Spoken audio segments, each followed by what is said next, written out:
Horror Planet, where horror memories live. Dread Central, where horror stories are.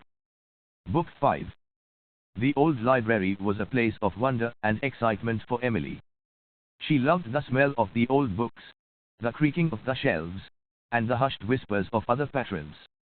But one day, she found a book that would change everything. It was an old leather-bound book with a strange symbol on the cover. Emily couldn't resist the temptation to take a look inside, even though she knew she shouldn't. As she opened the book, a chill ran down her spine.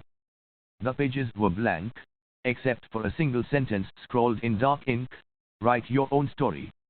Emily hesitated for a moment, then picked up a pen and began to write. The words flowed easily from her pen, and before she knew it, she had written an entire chapter. But when she looked back at what she had written, she was horrified. The story was about a girl who stumbled upon a cursed book in the library, and every word Emily had written had come true.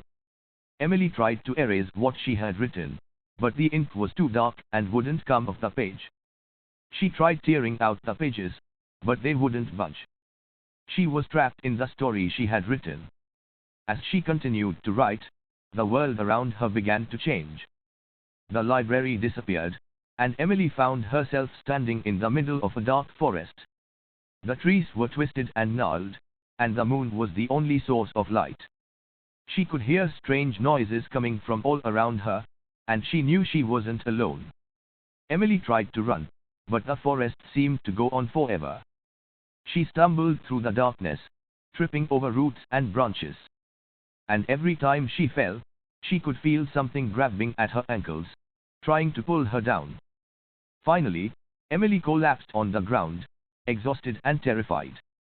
That's when she saw them, the creatures that had been following her through the forest.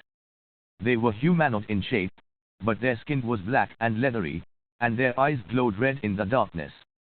They were the characters she had written about in the cursed book. Emily tried to scream, but no sound would come out.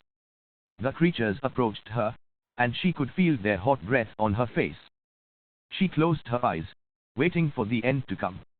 When she opened her eyes again, she was back in the library. The cursed book was gone, and the pages she had written were blank once more. But Emily knew that she could never forget the terror she had experienced in the cursed story she had written.